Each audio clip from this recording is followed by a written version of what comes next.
Hey y'all, it's Sarah and welcome back to my YouTube channel. You can find me over on Instagram and Threads at The Magical Reader. I've run a writers group and a buddy reading book club group over there on Instagram in particular. So if you are interested, I am open to anyone joining. Just send me a DM and I'll get you set up there. My goal on Instagram and Threads is to make sure everyone feels like they have a friend and a safe place to call home. So you can also find my middle grade chapter book, Victory Gallop, on Amazon and Etsy. If you're thinking to yourself, wow, Sarah, your quality is so much better now. Thank you. I am actually using my real camera rather than my phone. The phone is really handy for when I'm trying to film a lot of things really quickly, but I love the quality of the real camera. I have like zero natural light coming in, so I'm trying to work with what I have. My doggo is here as always. He's under the desk in front of me, and we're making it work. So today's video, I'm going to rank my top 15 series. And these are going to be series that have more than 2 books out and that I've read most of, preferably all of them. So I'm going to let you guys know what I think, unless it's a duology. If it's just a duology, that's fine. But I'm going to let you guys know what I think, which ones are my favorite, rank them from 15th up to 1st, and tell you a little bit about why. So if that's something you're interested in watching, then stick around, click the subscribe button, like this video, leave me a comment, argue with me about what your favorites are. I would love that. So yeah, just keep watching. All right, y'all, here we go. So we're starting at number 15, and I have Twilight. 15 is Twilight. I don't have the first couple books. I only have the 4th one. I recently reread these for the first time since high school, whenever they first came out. Let's see, Breaking Dawn came out in, let's see if we can figure it out, 2008. No, I read these in middle school. Okay, so I read these in middle school. I just reread them for the first time since then. I'm 30 years old, so take that as you will. I watched all 5 of the movies again, and it holds up. Team Jacob. Don't argue with me too much about that one. But Team Jacob, I love these books. I think they're really fun. They're really compulsive. The only one I don't like is Eclipse because nothing happens in the first half of the book. But otherwise, New Moon is my favorite of this series. So yeah, Twilight is number 15.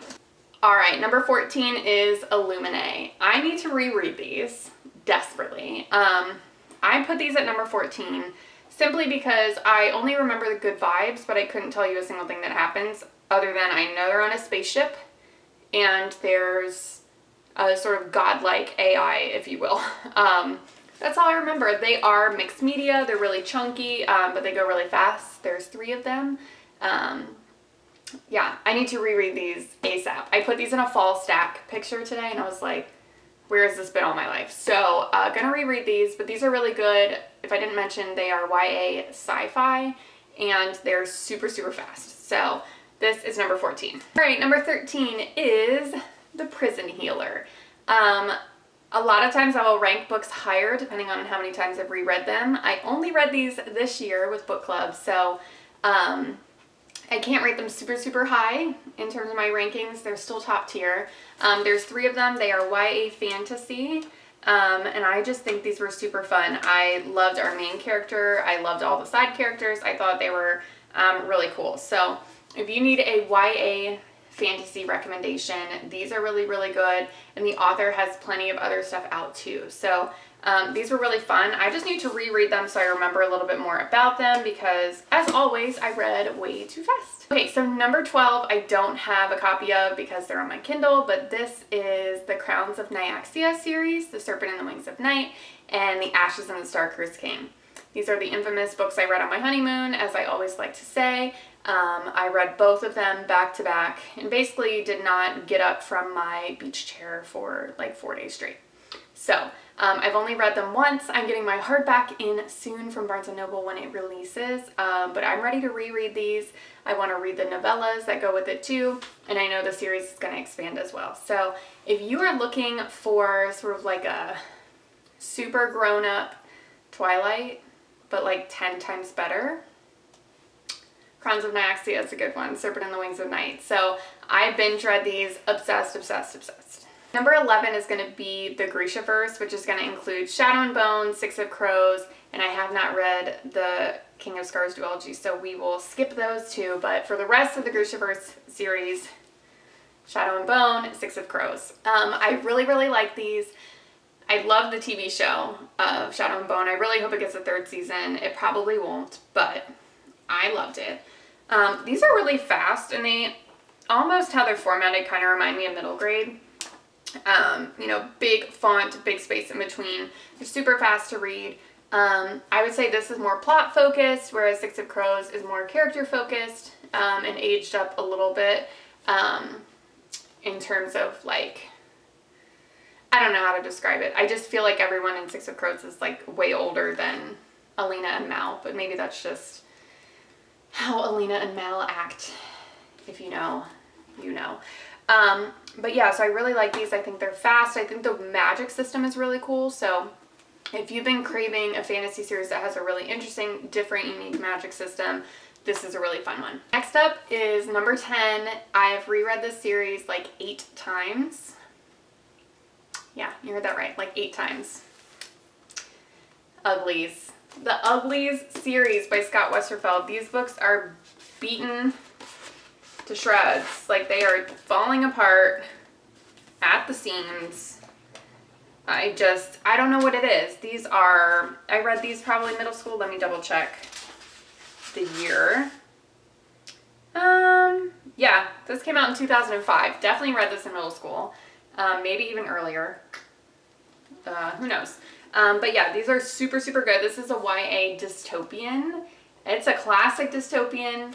It is basically like a world where everyone is ugly until they turn 16 and then they get a pretty surgery. I won't tell you much more than that. It sounds really vain, but I promise you it's the opposite. So Uglies is a really great series. This is number 10 and it has stood the test of time. Okay, number 9 is a series that was from a local author to me who I had the opportunity to meet. She's a lovely, lovely person. Her name is Jody Meadows, and this is Incarnate. So I want to scream about this series to everyone. I try to force everyone to read it. I want it to just like be a cult classic. Incarnate is basically a YA fantasy with the best covers at that. Where it says, Anna is new. For thousands of years in range, 1 million souls have been reincarnated over and over.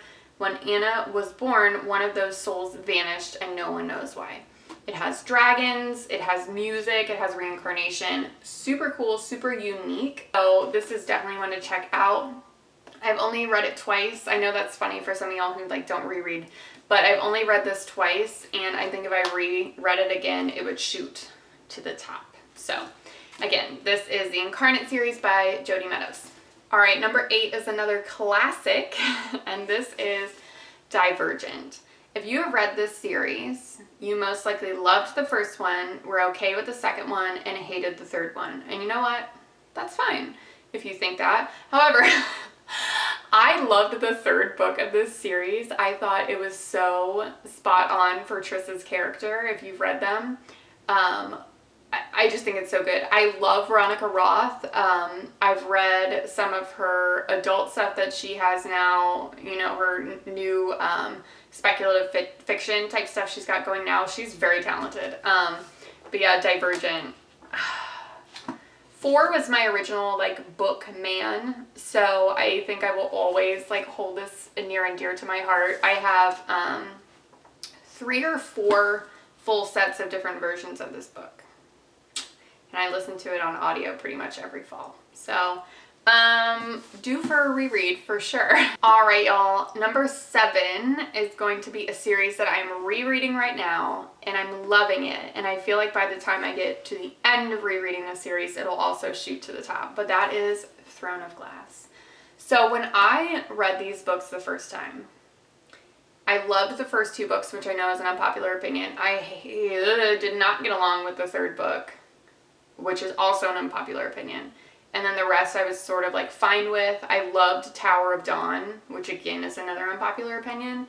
But now I'm rereading them back and I'm like, wait, I love all of them. So I bought all the new covers as soon as I finished the last one that I had, and was like, okay, well, I need to buy them all now. So I repurchased all the new covers, and I think I kind of slept on the character development in this book, but now that I've read Acatar and Crescent City and I know a little bit more about things, I have definitely taken a look back at this one and really appreciated the character development for Throne of Glass. All right, number 6 is another classic. Can y'all tell that rereading is what makes me love books? This is a classic, Hunger Games. Yes, this still holds up to the test of time.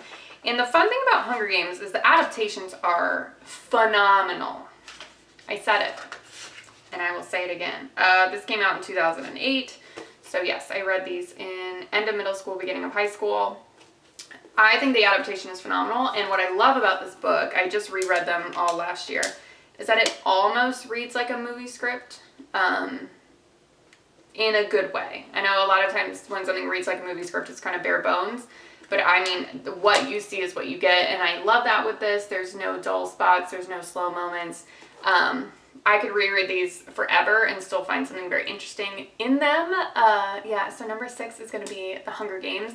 Very excited for the new movie coming out in like a month. My camera battery is dying, and I'm hoping that it hangs on for a little bit longer. 5 books left. Okay, y'all, so number 5 is Scythe. I have ranted and raved about this book an innumerable amount of times. I reread it 2 years ago, and I think the only reason why it's not on my list is, or as high on my list, is because it's been 2 years since I reread it, which again sounds crazy to most people, but that's just how I am. This is one of those books where you start, like, to me, and this isn't a knock, to me, Hunger Games starts and finishes within the same world, right? Like, it really makes sense. This book and the last book are on totally different wavelengths, but in like a really cool way. Like, you read this and you're like, oh, what a fun, interesting little dystopian premise. And then by the time you get to the 3rd book, you're like, I forgot that's where we even started. And I think these are really good. Scythe is a YA dystopian, and on the back it says, "Thou shalt kill. A world with no hunger, no disease, no war, no misery. Humanity has conquered all of these things and has even conquered death. Now scythes are the only ones who can end life, and when they are commanded to do so, in order to keep the size of the population under control." It sounds very brutal. It is. But yeah, it's a very interesting dystopian with a lot of interesting societal discussion points. So yes, Scythe is number 5. Number 4 in my eyes is Flawless, and the covers are flawless. The continuation of it is flawless. That is Inheritance Games. I would say nothing gets better than this, but I clearly have 3 that I think are slightly better just on vibes. But this is a true YA mystery. It is by the Queen, Jennifer Lynn Barnes. Y'all have heard me talk about this a million times. I love all of the characters, even the ones you love to hate. I think this is super, super good. I think a lot of students will really like this. I think adults will really like this. Jennifer Lynn Barnes has a very easy writing style to understand and want to, you know, get along with. So yeah, number 4 is Inheritance Games. All right, y'all, we're almost there. Number 3 should come as no surprise to those of y'all who follow me on other socials, but that is Acatar. So Acatar is going to be number 3 for me. I know there's at least one more book coming out in this series, but, you know, there's been 5, so we'll count it as, you know, a series that I've read. Y'all know what this is about. If you do not, it's an adult fantasy. It is a fandom. It is a time. And I would say it's a lifestyle even. I love these so much. I think the characters are really cool. I think it is something that's like fun to talk about other people with. It's fun to have theories about and just sort of chat with other people, which is, you know, what this community is all about. So I won't go too much into detail on this, but number 3 is Acatar, A Court of Thorns and Roses, for those of y'all who do not know the acronym. All right, number 2, middle grade, and she's chunky. All right, she's chunky. It's Nevermore. This is my second favorite series of all time right now. Yes, the fourth one is coming out this fall. It was supposed to be last fall, and it was supposed to be the fall before that, but unfortunately it got pushed back, and I'm so excited that it's coming out this coming fall, and I cannot wait to read it. I absolutely love this series. It is middle grade magic at its absolute finest. You won't find much better than this, in my opinion. Yes, magical secret societies, magical cities, magical schools, cursed children, all of the above. Nevermore is impeccable, flawless, gold. All right, in the top spot, hanging out at the top spot. Every time a new book gets added to the series, I love it more and more, and I just think it's perfect. It's the impeccable fall read. It is a YA mystery. Let's say it together, folks. It is truly devious. I cannot get over these books, y'all. I just cannot. It is so, so good. YA mystery series set in a Vermont boarding school. Several mysteries going on at once. It has a continuation. Every book is better and better. So the first three are set at the boarding school. The fourth is set at a summer camp, and the fifth is set in London. And I just think all of them are great. The fifth book ended with the cliffhanger of all cliffhangers, probably outdone only by Sarah J. Maas. But the cliffhanger of all cliffhangers, and I'm so excited to see where the next book goes. But yes, my number one series at the moment is truly devious. So that's going to be all 15. I have a giant stack right here. All 15 of my top favorite series. You know, if I own them and I've reread them, that means I love them. And I would recommend any of these 15 series to y'all. If you have any questions about them and you want to put them in the comments, please let me know. Send me a DM. I'm down to buddy reread all of these. But yeah, let me know in the comments your top favorite series. Or a series on this list that you also loved. I cannot wait to hear from you guys, and I look forward to filming my next video. All right, bye.